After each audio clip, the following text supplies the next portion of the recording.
Qabrdagi savol-javoblar haqida bilasizmi? Robbing kim? Robbim Alloh. Dining qaysi?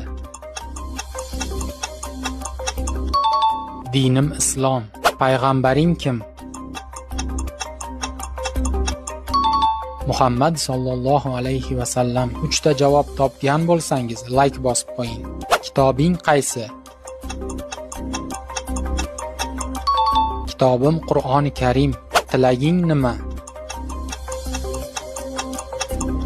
Tilagim iymon. Qiblang qaysi? Qiblam Ka'batulloh. Millating qaysi?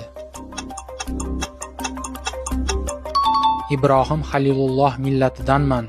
8-savolga o'zingiz javob toping. Kimning mazhabidansan?